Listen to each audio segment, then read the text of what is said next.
Hola, bienvenidos a Me Quiero Volver Chango. Gracias por hacerme su cómplice para matar el tiempo. Hoy, un día como cualquiera de los 28 días en la historia de la humanidad, o en la historia del fútbol, para ser un poquito más concretos, en que el Barça se consagra campeón de liga. 28 veces. 36 del Real Madrid.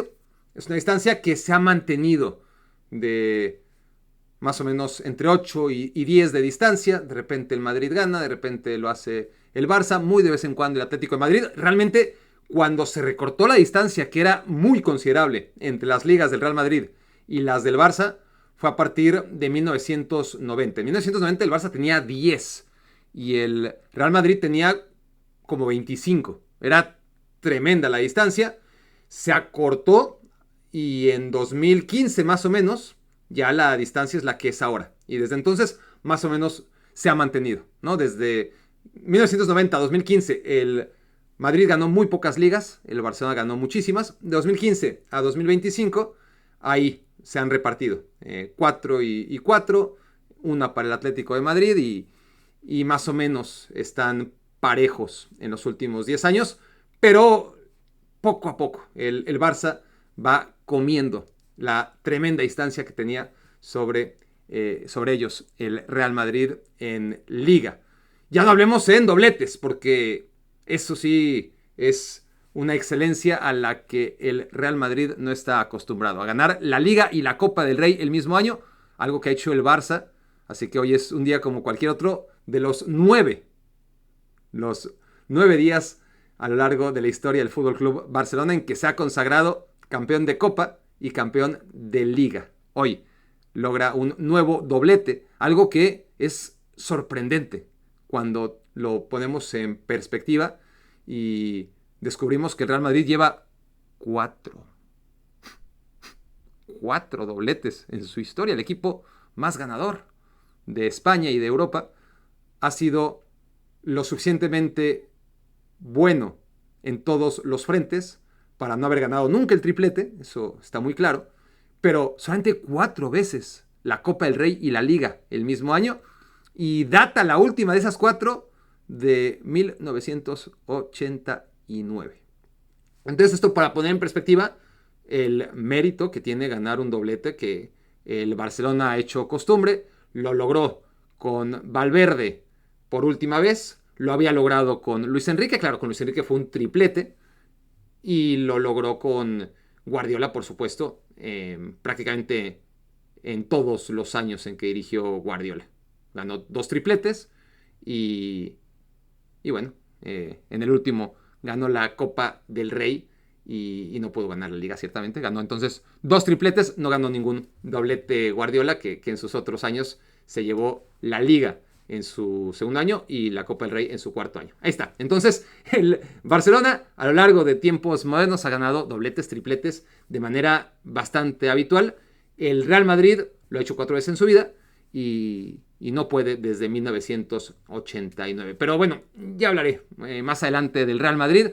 Hoy toca hablar del Barcelona. Así como ya tuvimos una edición especial del Liverpool, campeón de la Premier League 2024-2025, y como pronto tendremos una edición Napoli, campeón de Italia 2024-25, a menos de que acabe siendo el Inter, lo que no puede descartarse. Hoy toca hablar del Barcelona y casi nada más que del Barcelona. Digo casi porque al final el Barça y el Real Madrid son polos que generan obviamente un efecto mariposa, en el contrario, o más que un efecto mariposa, un efecto torbellino, y si uno anda bien, el otro anda fatal, y así ha sido prácticamente siempre. Entonces, empecemos. Después de las primeras reflexiones estadísticas, ya andaré más un poquito en los números y en cómo este Barcelona se perfila como un Barça de época, pero hay dudas al respecto, las cuales ya tendré que abordar. Lo primero pasa por Lamine Yamal. Hay 2 nombres que definen a este Barcelona y que explican cómo diablos el Fútbol Club Barcelona, viniendo de donde viene, con toda la inestabilidad que le ha caracterizado y con todas las trabas económicas que tiene o que debería tener, cómo ha ganado la Liga y cómo la ha ganado de manera tan brillante. La Liga, la Copa y casi que la Champions también. Ahí se quedó muy cerca, pero no la consiguió. ¿Cómo? Bueno, muchas cosas, por supuesto, pero dos nombres. Uno es Lamine Yamal, otro es Hansi Flick.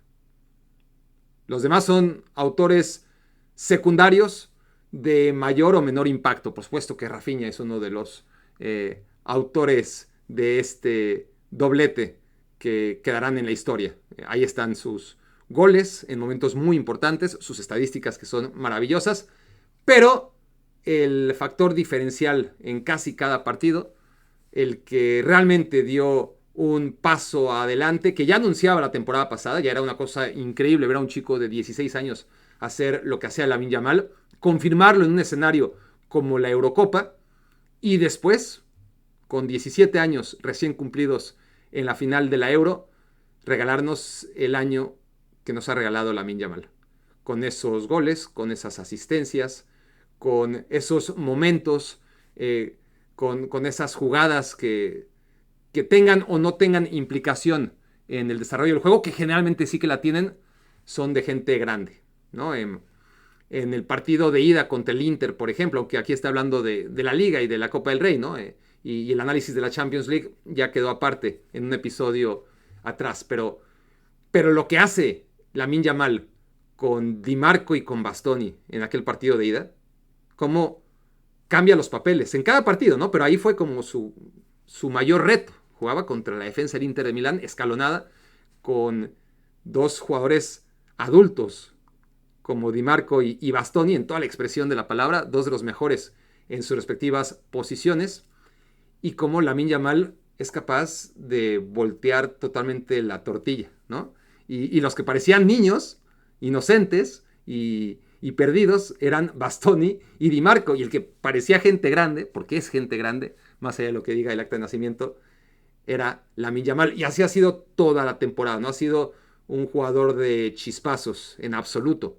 Al contrario, ha habido momentos en donde no ha aparecido, pero esos han sido los chispazos, ¿no? Chispazos en los que no aparece, porque lo demás ha sido constante, consistente y ha sido, bueno, una delicia, y solamente nos queda esperar que así se mantenga, que no se pierda en el camino, que las lesiones lo respeten, que esa cabecita esté bien protegida, que no le hagan daño, que no le hagan daño y que él mismo sepa llevar bien el resto de su carrera, que ahora mismo es increíble, pero si Lamine Yamal se retira hoy, ya hizo historia en el fútbol. Tiene 17 años y ya puede retirarse y ya es alguien. No va a quedar en el olvido, en el horrible escenario en el que Lamine Yamal dijera, ¿saben qué?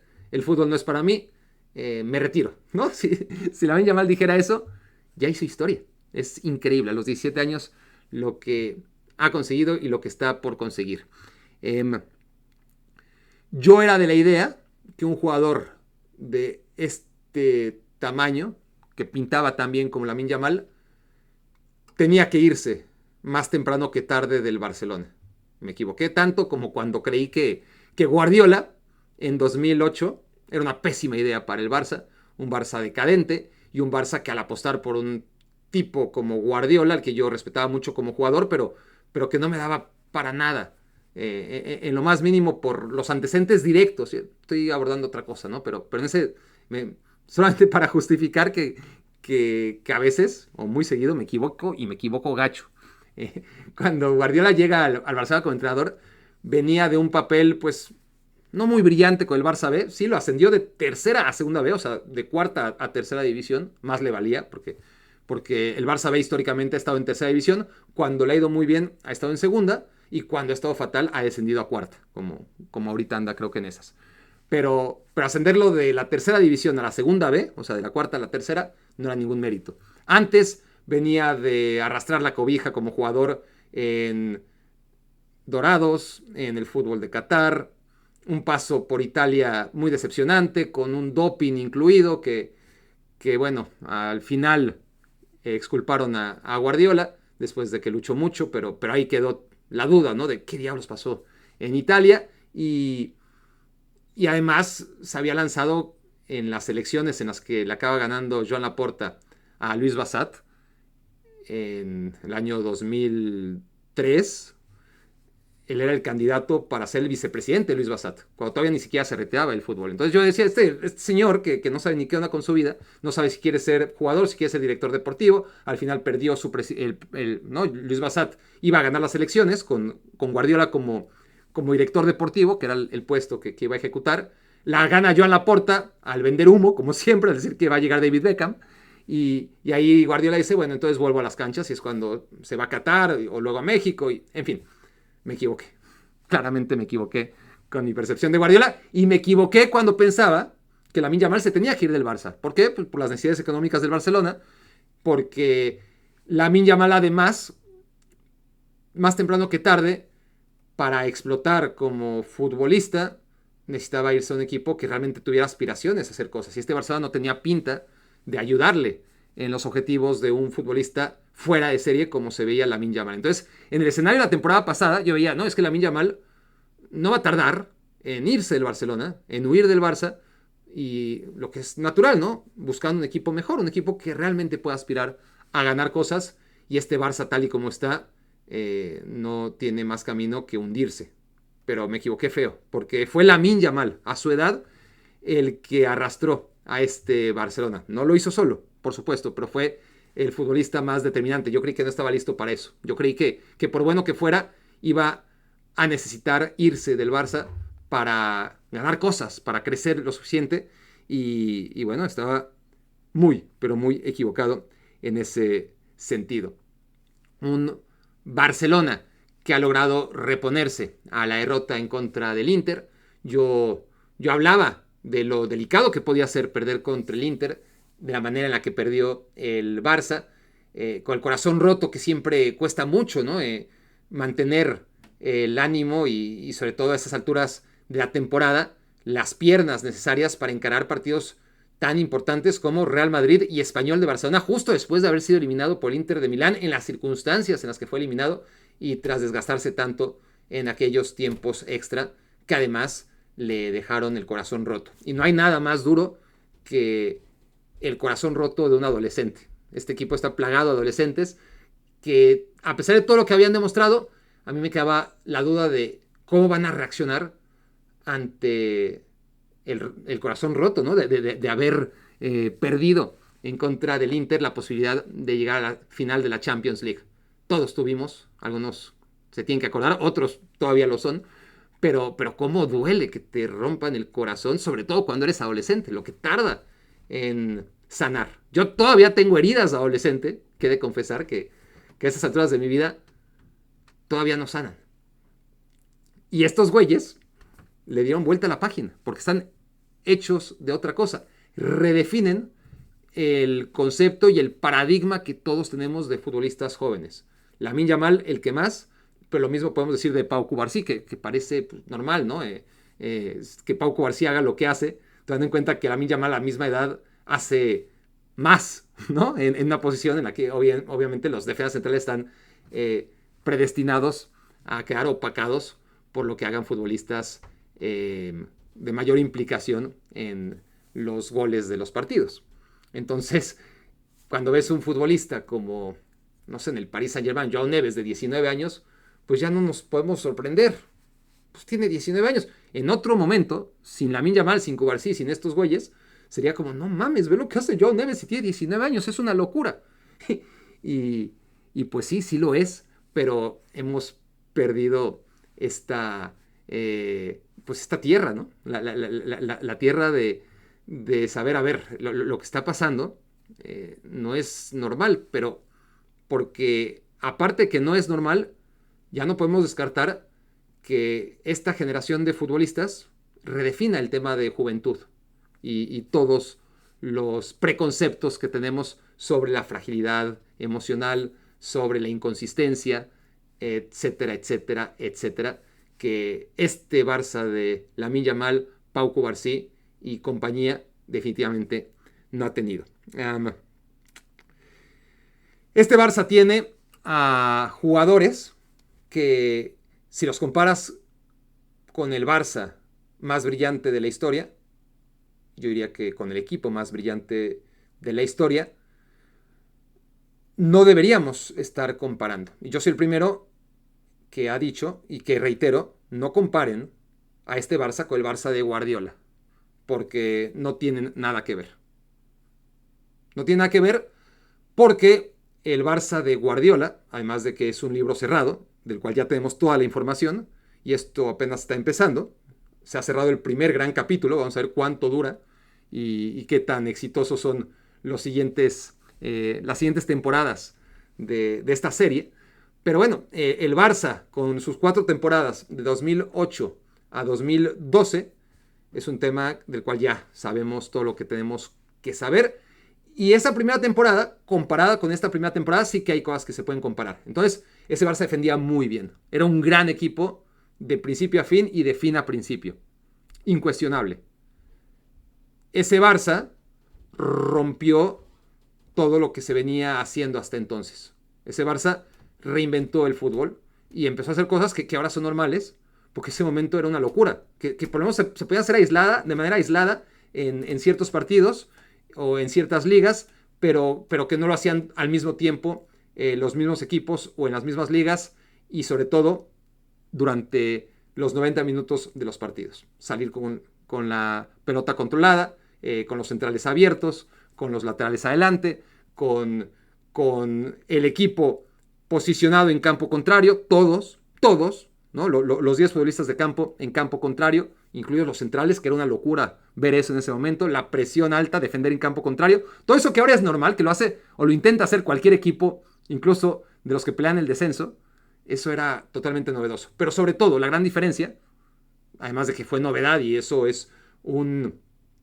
elemento invaluable y con el cual no puede competir este Barça porque no lo tiene, es la manera en la que se defendía. Defendía muy bien aquel Barça. Este Barça, creo que no será nada polémico decir que este Barça no defiende bien. Ahora, si analizamos con la información que tenemos lo que era Pau Cubarsí, lo que es Pau Cubarsí y lo que era Carles Puyol a los 17 años, es que, y yo soy y seré siempre el admirador número 1 de Carles Puyol.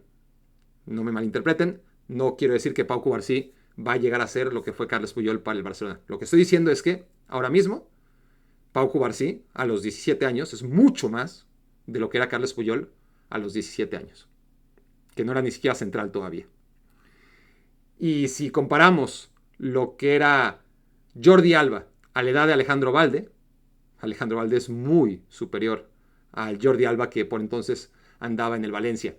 Y si comparamos a Casado con Busquets y tratamos de recordar dónde estaba Busquets a la edad en la que está ahora Casado antes de lesionarse brillando en el Barça, Casado es más que Busquets a esta edad. Y así podemos seguir y ver dónde estaban parados Xavi e Iniesta a las edades de Gavi y Pedri. Y Gavi y Pedri siendo 2 años mayor que Gavi, entonces podemos comparar a Pedri a la edad de Xavi, ¿no? O a Xavi cuando tenía los 21 años que ahora tiene Pedri, y Xavi a los 21 años, por mucho que prometiera, estaba lejísimos de lo que es hoy Pedri. Y Andrés Iniesta, que también era muy prometedor, a los 19 años no estaba al nivel en el que ahora se encuentra Gavi.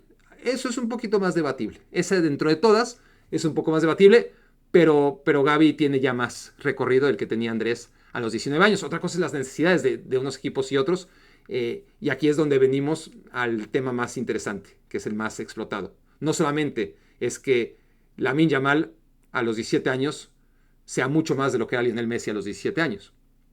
Es que prácticamente todos los jugadores de este Barça, a la edad que tienen, ya son más de lo que fueron futbolistas en posiciones similares a la edad que los jugadores actuales tienen. En el caso de Lamine Yamal y Lionel Messi, a ver, hay una cosa que hay que analizar y eso se puede extender a todos. Las necesidades de un equipo, ¿no? El Barcelona tenía necesidad, no le quedaba de otra, más que echar mano de estos jugadores y en concreto de un futbolista con las condiciones de Lamine Yamal tuviera la edad que tuviera.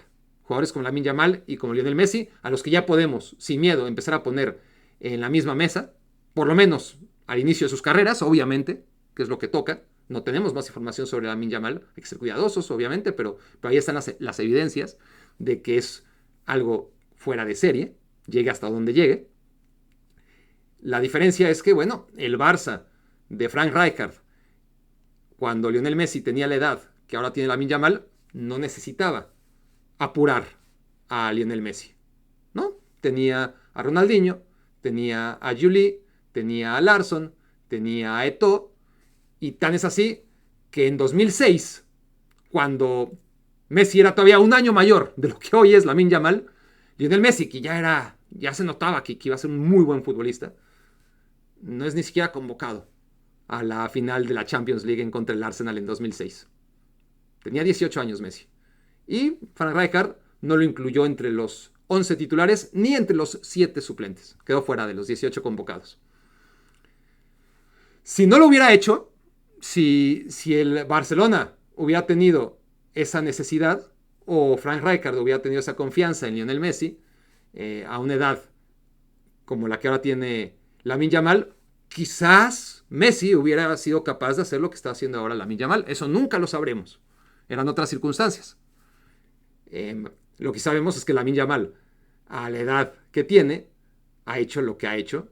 Y es algo que Messi nunca pudo hacer, quizás porque no se lo permitieron, porque el Barça no tenía esa necesidad. ¿Qué quiere decir todo esto? ¿Que este Barça va a ganar más cosas que aquel Barça? En absoluto quiere decir eso. Por supuesto que no.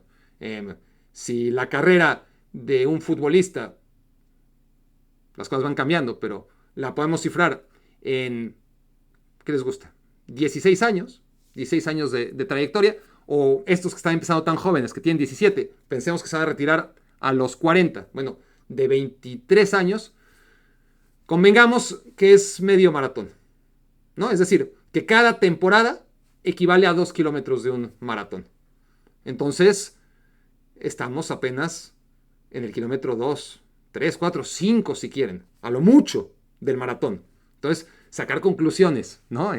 Los invito a ver un maratón y ver quiénes van dominando, quiénes son los más rápidos al kilómetro 5 y darse cuenta cómo los que llegan al final, al kilómetro 38 y son los primeros puestos, generalmente no coinciden o nunca coinciden con los que se escapan en los primeros 5 kilómetros. Así que estamos en la primera fase de este maratón, que es la carrera de estos futbolistas, que pinta muy bien, pero que, por supuesto, habrá que esperar. Habrá que esperar para sacar mayores conclusiones. Lo que hemos visto hasta ahora ha sido extraordinario y superior, por supuesto, cada uno en su edad, a sus futbolistas más similares en tiempos pasados y gloriosos para el Barcelona. Ahora, ¿cómo repartimos este éxito del Barcelona? Ya hablé de Lamine Yamal, ya le di, por supuesto, cierto reconocimiento a los otros chicos. Lo de Pedri ha sido sensacional, ¿no? Hay actores de reparto con un peso muy importante en los éxitos de este Barcelona. Jules Koundé caído en las últimas semanas, Alejandro Balde que hoy vuelve, son esos futbolistas también casi tan importantes como Rafinha y Pedri. Yo diría que Lamine Yamal está aparte, muy cerca de él Rafinha y Pedri, en un tercer escalón, también con mucho mérito, lo de Jules Koundé, lo de Alejandro Balde, lo de Casado, sobre todo por las circunstancias en las que entra, después de las lesiones de Christensen y de Bernal, y la ausencia de un futbolista en esa posición. En fin, Lewandowski, obviamente tampoco lo puedo dejar fuera con una mano en los huevos. También lo pongo en ese tercer renglón. Pero junto a Lamine Yamal pongo a Hansi Flick. No me hablen de Joan Laporta, por favor. No me hablen de Deco, porque su mérito ha sido la fortuna de estar ahí en el momento en el que todo esto está pasando y nada más. Es decir, ¿qué parte de la planificación deportiva le podemos reconocer a Deco? ¿A quién trajo este Barcelona? Subió a futbolistas de la cantera. Esto es responsabilidad de Hansi Flick, que los fue seleccionando. Deco trajo, si es que podemos decir que fue Deco, y, a Dani Olmo. Y lo hizo después de la Eurocopa. Lo hubieras traído antes, ¿no? Era obvio la calidad de jugador de Dani Olmo en el Herba Leipzig. No necesitabas de ratificarla en la Eurocopa para que se hiciera más caro. Ahora, el Herba Leipzig lo vende porque entiende que es un jugador que no es desgraciadamente consistente porque se lesiona muchísimo, ¿no? Y no te juega 2, 3, 4 partidos seguidos. Ese ha sido el problema a lo largo de la trayectoria de Dani Olmo, que es un crack, es un tremendo crack, pero esta temporada en el Barça, que ha tenido picos muy altos y controvertidos, por supuesto, de lo que ya también hablaré, pero, pero tampoco ha sido un futbolista que yo catalogaría como fundamental. Ha ido de más a menos, ha tenido momentos muy importantes, por supuesto, pero, pero bueno, ¿qué más hizo Deco? Díganme ustedes. Joan Laporta, yo leía la otra vez a mi amigo, Marc Rosas, y no daba crédito, digo, porque escribía todo un homenaje a este Barcelona muy merecido, y luego le decía, gracias Joan Laporta por devolvernos la ilusión. Digo, por Dios, Joan Laporta por devolvernos la ilusión, no me chingues, Marc. Y todos los que creen que Laporta ha hecho algo, no me chinguen. ¿Qué ha hecho Laporta más que ensuciar la imagen de este equipo? Laporta lo que tiene, y eso sí he de reconocérselo, es una pinche suerte indigna de lo que ha sido el Barcelona históricamente, ¿no? Tendría que ser el presidente del Real Madrid para la flor que tiene en el culo, como se dice de manera bastante grotesca en España. Tiene una flor en que cuando toma esa decisión que acabó siendo brillante, la que hablé, de apostar por Pep Guardiola, claro, no es que a él se le haya ocurrido, se lo dijeron, pero él fue el que acabó palomeando. Fue una sugerencia de Chiqui Begiristain y de Johan Cruyff, y a ellos los escuchaba, sobre todo a Cruyff. Y dijo, bueno, probemos con Guardiola, aunque yo creo, decía Laporta, y eso fue lo que intentó, que José Mourinho tenía que ser entrenador del Barcelona. Háganme el favor, José Mourinho, excelente técnico, y más todavía por aquellos años, 2003, 2004, 2005. No, perdón. Él trae a Rijkaard, él llega con Rijkaard, que también me pareció una pésima idea. Y bueno, me equivoqué más o menos porque para el Barça acabó siendo bueno, aunque después, a la larga, Frank Rijkaard demostró también que estuvo en el momento indicado, en el sitio correcto. Y después, pues ya, esa carrera no llegó a ningún lado como entrenador. Pero bueno, llega Laporta en 2003 y después cuando tiene que tomar la decisión de con quién relevar a Rijkaard, después de que el equipo colapsó en 2008, y es cuando en 2008 él dice José Mourinho, tiene que ser José Mourinho, que era un técnico extraordinario, pero con un estilo más anti-Barça imposible, y ese era el técnico para Joan Laporta. Bueno, tuvo mucha suerte de que acabara siendo Pep Guardiola. Pasaron los años, pasaron más de 15 años, y llega Hansi Flick también de rebote, ¿no? Llega de rebote Hansi Flick porque, si hacemos un poquito de memoria, Xavi dice que se va a media temporada. Laporta dice, no te vayas. Xavi dice, sí me voy. Laporta convence a Xavi. Xavi, a unas cuantas jornadas del final, el Barça venía repuntando y dice, me quedo. Luego declara algo así como que, pues nada descabellado, pero palabras que ahora mismo, después del trabajo de Hansi Flick, pues le quitan toda la razón. Pero en ese momento no era nada descabellado decir lo que dijo Xavi, que fue que este Barcelona tiene una situación económica que no le permitía competir de igual a igual a equipos como el Real Madrid o los candidatos a ganar la Champions League. Y era lo que se veía, ¿no? Y esas declaraciones, en donde él dice, 25 años, aquí el que se sentaba podía pedir a tal jugador, a tal jugador, a tal jugador, y le traían a todos, y ahora el técnico del Barça no puede darse esos lujos. Esas declaraciones de Xavi son las que le causaron el puesto. No que el equipo no iba a ningún lado, ¿no? Que su fórmula, que su idea de juego, que su inconsistencia, que lo que transmitía en conferencias de prensa, pues parecía expandirse directamente a lo que ocurría en el vestidor o viceversa. ¿no? Todo eso no lo tomó en cuenta Laporta para destituir a Xavi, sino unas declaraciones. Fue por unas declaraciones y no como debería ser por el rumbo que llevaba el equipo. Y entonces es donde llega Hansi Flick, que le ha dado ese rumbo al equipo. Y cuando hablo de las conferencias de prensa, a mí me da igual lo que digan los técnicos en la conferencia de prensa. Simplemente que me parece bastante claro que un técnico que es capaz de desarrollar sus ideas con claridad, de manera directa y de una forma sencilla, como hace Hansi Flick cada vez que lo vemos ante el micrófono, lo natural es pensar que lo mismo ocurre en el vestidor.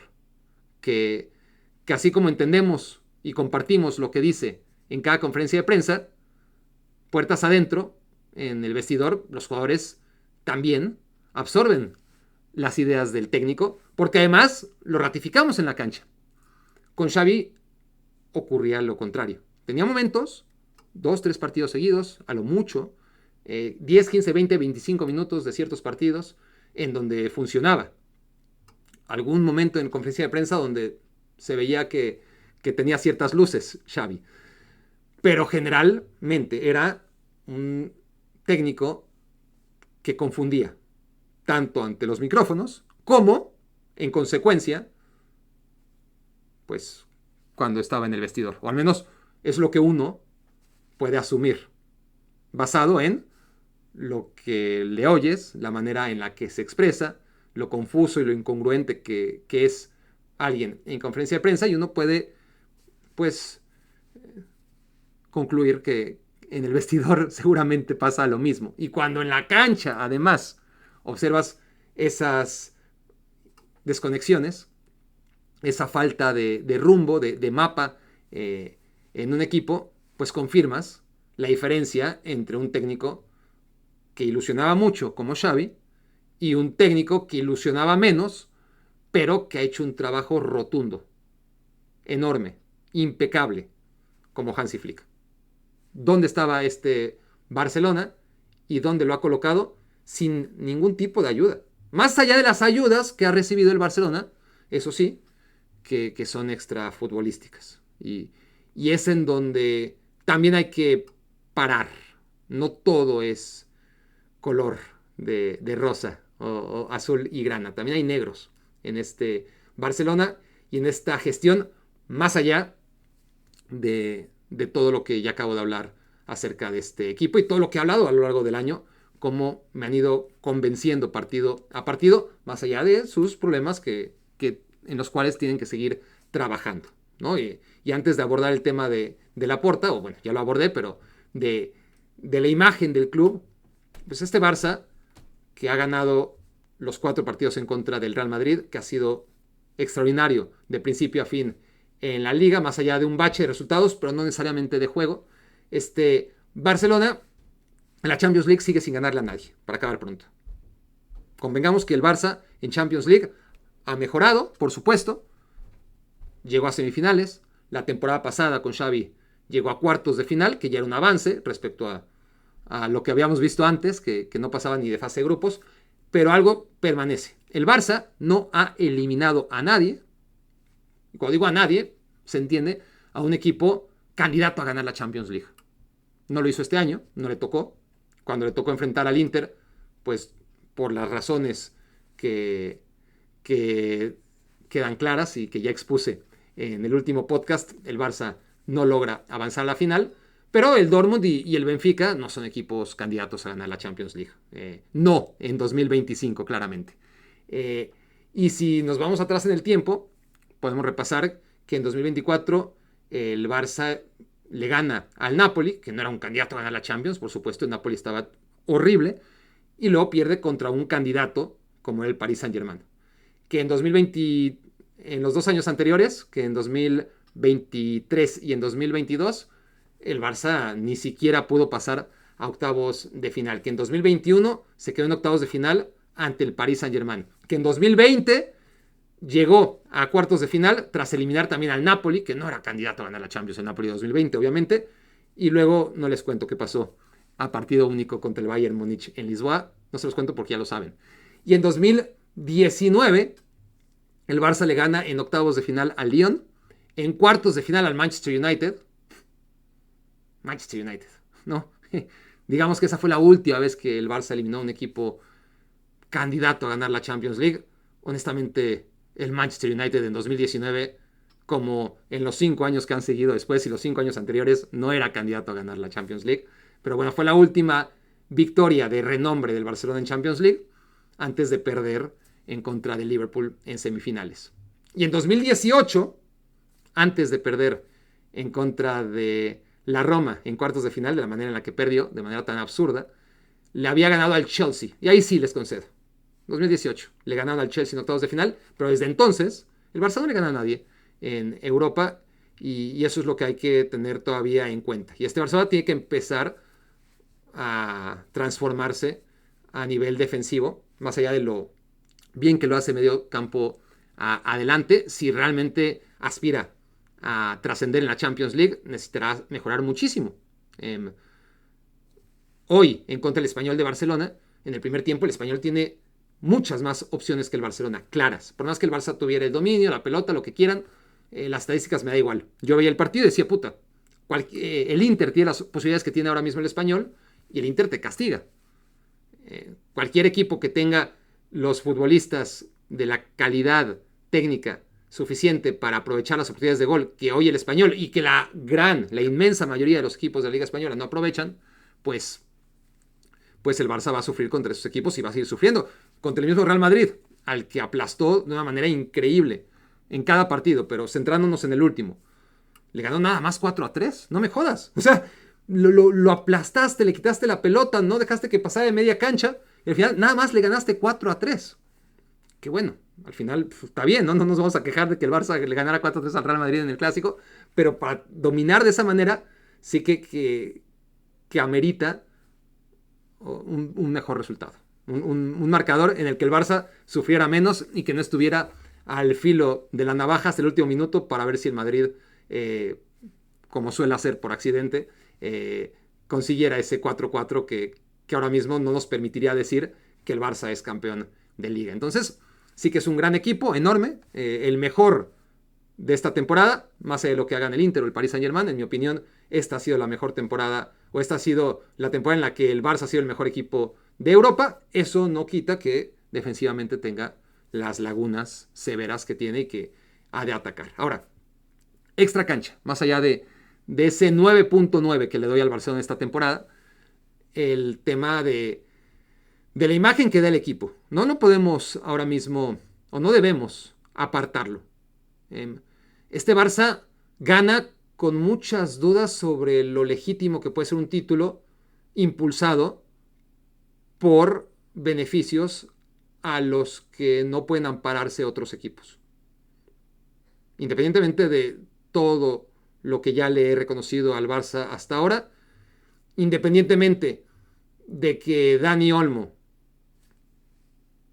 no marca tantas diferencias como para pensar que este equipo sin Dani Olmo no hubiera sido campeón, está claro que ha logrado fichar no solamente a Dani Olmo, sino antes a Lewandowski, antes a Koundé, amparado en estrategias con tintes de corrupción, por llamarlo de una manera con cierto eufemismo, ¿no? De manera política. Ha sido una tranza, ¿no?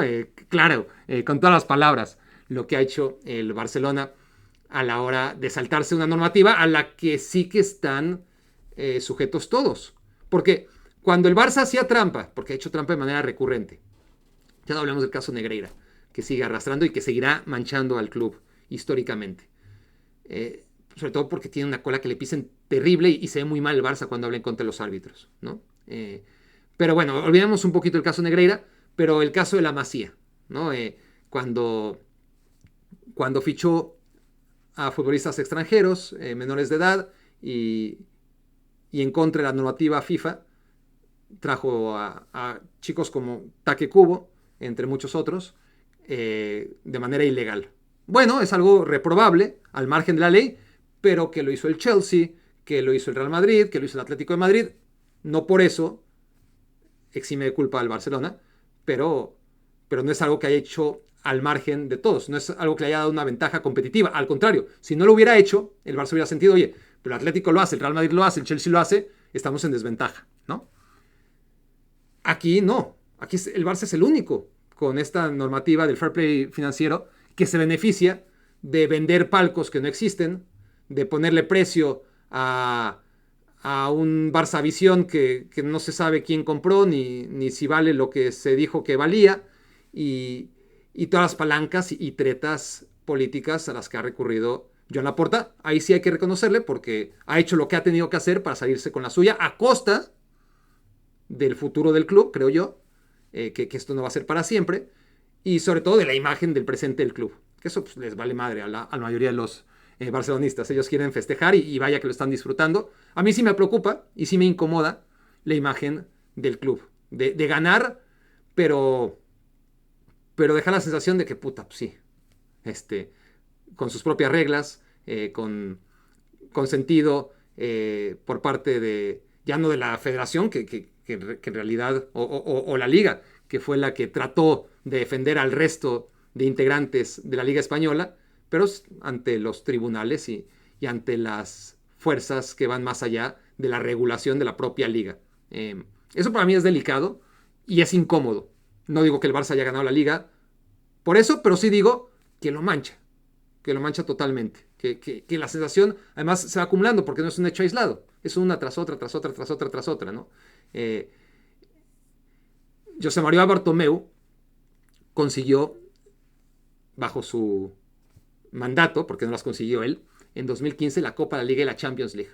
Y la gente se lanzó a votar por José María Bartomeu y era el presidente que necesitaba el Barça porque la gente, como mi amigo Marc Rosas ahora con Laporta, no era capaz de distinguir que una cosa es lo que logra un equipo en la cancha, independientemente del desbarajuste que haya fuera de ella, y que aquellos que tomaron ciertas decisiones de chiripa, bueno, a corto plazo puede que den frutos, pero a la larga estás condicionando al club. Y con Bartomeu fue muy evidente, ¿no? En 2015 gana la Copa, la Liga, la Champions con Luis Enrique, con Messi, con Neymar y con Luis Suárez, pero el equipo se desbarató. Y mira lo que le ha costado. Desde ese 2015 hasta este 2025, más allá que tuvo esas dos ligas sostenidas por Messi bajo la dirección técnica de Ernesto Valverde. Lo que le costó al Barça volver a ser un equipo realmente competitivo como lo es ahora por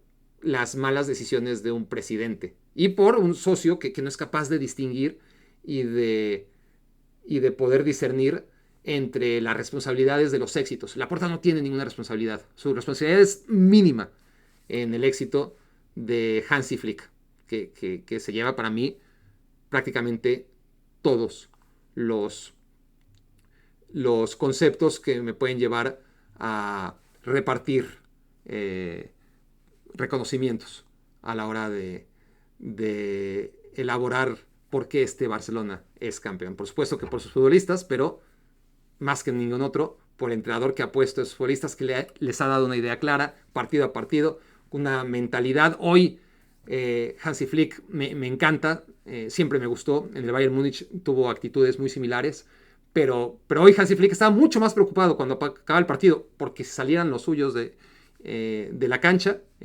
ante la tensión evidente que había en campo del Español y que se metían directamente al vestidor. Y tanto que Lamine Yamal está junto a él y lo primero que hace es meterse al vestidor. No se vaya a enojar Hansi Flick. A los otros se les olvida o quieren hacerse como que se les olvidó las indicaciones de no festejar en la cancha y va por ellos y los acaba empujando, ¿no? Me recordó a Carles Puyol. Así de grande el liderazgo de Hansi Flick. Así de grande. Me recordó a Carles Puyol en un partido contra el Rayo Vallecano o varias veces con Piqué ejerciendo con autoridad lo que debería ser este Barça y que ha dejado de serlo, ¿no? Necesita gente como Puyol, necesita gente como Hansi Flick que realmente enaltezcan a este club y vaya que Hansi Flick lo hace, a diferencia de Joan Laporta, que ha logrado con su mensaje, con su charlatanería, con su demagogia, que el Barcelona pues, y sus jugadores de repente hagan declaraciones tan desafortunadas como las que hicieron después del partido contra el Inter. A mí la derrota contra el Inter me dejó un muy buen sabor de boca, más allá de los errores puntuales y de los momentos que ya elaboré acerca de ello, y no voy a repetirme porque ya llevamos bastantes minutos en este episodio. Pero, pero ese Barcelona a mí me había dejado tan buena impresión y en 24 horas se me cayó. Porque los empezaba a leer y decía, puta, esto no puede ser. Leía a Eric García después del partido, decía, bueno, Eric García igual está cortito, ¿no? Culpando al árbitro. Pero después leía a Gavi y ya hablando de conspiraciones, y a mí Gavi me cae muy bien, pero puta, no mames, o sea, no puedes hacer eso, ¿no? El arbitraje del Inter Barcelona fue muy bueno. Y si hubiera sido malo, no puedes señalar a árbitros cuando tú tuviste 210 minutos. Y claramente en esos 210 minutos tuviste momentos en los que no lograste dominar y te cayeron 2 goles al principio de la ida y te cayeron 2 goles al principio de la vuelta y te cayeron 2 goles al final de la vuelta. Y ahí están 6 de los 7 goles que recibió el Barça en momentos puntuales que no tienen que ver con el arbitraje. Entonces, hablar de que no querían que ganáramos y las cosas, las tonterías que empecé a leer, me pareció un problema y es una de las cosas que no me gustan de este Barça. Me gustan muchísimas cosas, pero sí quiero dejar claro que eso no me gustó nada. Que cuando veo al Barça y a sus jugadores declarar así, me genera dudas si realmente son chicos con la cabeza suficiente como para hacer que este equipo sea un equipo de época, como debería serlo. El Barça, a diferencia del Real Madrid, y aquí vuelvo ya para cerrar a las estadísticas del principio, es un equipo que cuando gana está acostumbrado a la excelencia. Que a diferencia del Real Madrid, que gana mucho, pero gana selectivamente, un poquito aquí, un poquito allá, bueno, o mucho, pero temporada a temporada, quiero decir, al menudeo, ¿no? El Real Madrid gana mucho al menudeo, la Champions o la Liga, muy pocas veces la Copa, muy pocas veces, como ya dije, el doblete Copa y Liga. El doblete Liga y Champions lo ha ganado más de manera reciente, pero lo había ganado una vez o 2 veces en tiempos de blanco y negro, ¿no? En sus primeras Copas de Europa sí que lo hizo 2 veces y luego tardó muchísimo hasta que volvió a hacerlo con Zidane una vez y con Ancelotti otra. Es decir, dentro de sus 15 Copas de Europa, 4 veces ha ganado el doblete Champions y Liga, y por supuesto que esos años no ganó la Copa del Rey. Pero doblete dentro de sus 36 ligas, solamente ganó 4 veces la Copa del Rey. En 32 veces no pudo hacerlo. Y en 32 veces no pudo ganar tampoco la Champions League cuando ganó la Liga. Y eso, de lo que hablaba al principio, también nos lleva a la dinastía que el Real Madrid no tiene jamás en Liga desde la quinta del buitre. El Real Madrid ha sido incapaz de ganar 2 ligas seguidas. El Barça impidió otra vez que el Real Madrid gane el bicampeonato, que defienda de manera exitosa la liga conseguida. Algo que hizo por última vez, o por penúltima vez, en 1990. Así como en 1989 fue la última vez que este Real Madrid pudo ganar un doblete, Copa y Liga. En 1990, que ganó 5 ligas seguidas con la quinta del buitre y Leo Ben Hacker era el técnico en esa segunda parte de los 5 títulos de liga que ganó de manera consecutiva entre 1986 y 1990. Desde entonces, una vez ha sido bicampeón y bajo circunstancias casi diría que grotescas, ¿no? La liga de 2007 fue tan atropellada, con un Barça que se vino abajo de manera tan desastrosa, que perdió la liga de manera tan increíble. Real Madrid empezó a remontar, a ganar partidos de manera increíble en los últimos minutos. En la penúltima jornada el Barça iba ganándole al Español, el Real Madrid iba perdiendo contra el Zaragoza. Al mismo tiempo, en el minuto 94 mete gol Van Nistelrooy en la Romareda, en Zaragoza, y mete gol Tamudo en Barcelona, y empatan esos partidos y el Barça pierde la liga que tenía prácticamente en el bolsillo, que hubiera sido el tricampeonato de Frank Rijkaard. Entonces, este Barça, que normalmente cuando gana genera, por lo menos defiende bien su título, por ejemplo, después de la quinta del buitre, la que hablo en 1990, gana el Barça en el 91 y gana 4 ligas seguidas. 91, 92, 93 y 94. Luego no vuelve a ganar la liga sino hasta el 98, cuando llega Louis van Gaal y la gana 2 veces. Es decir, por lo menos fue bicampeón. Y después tiene otro momento, porque el Barça es eso, ¿no? De altibajos y sus bajos también son muy profundos. O sea, le cuesta mucho levantarse. Eso también hay que decirlo. Pero cuando se levanta, dura. Entonces, después de Louis van Gaal, el Barça se pasa 5 años sin ganar la Liga. La gana con Rijkaard en 2005 y la gana de nuevo en 2006. Y no la gana en 2007 de esa manera increíble. Entonces, el Real Madrid sí que gana en 2007, pero de una manera tan fortuita que hasta el Madrid le dice al técnico Fabio Capello, sabes que llégale, no vamos a ningún lado. Porque el Real Madrid sí que tiene esa capacidad de reconocer cuando su proyecto no va a ningún lado, a pesar de que los títulos digan lo contrario. Ha pasado muchas veces y el Real Madrid tiene esa ventaja sobre el Barcelona, sabe reconocer más allá de los títulos.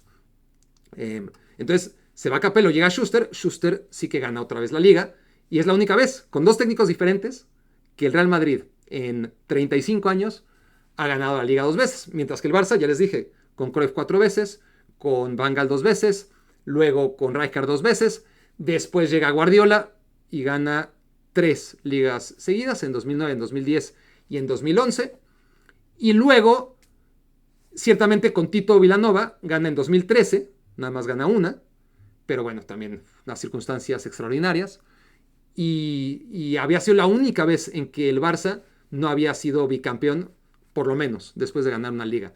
Porque luego llega Valverde y el Barça vuelve a ser bicampeón, o sea, campeón en 2018 y en 2019.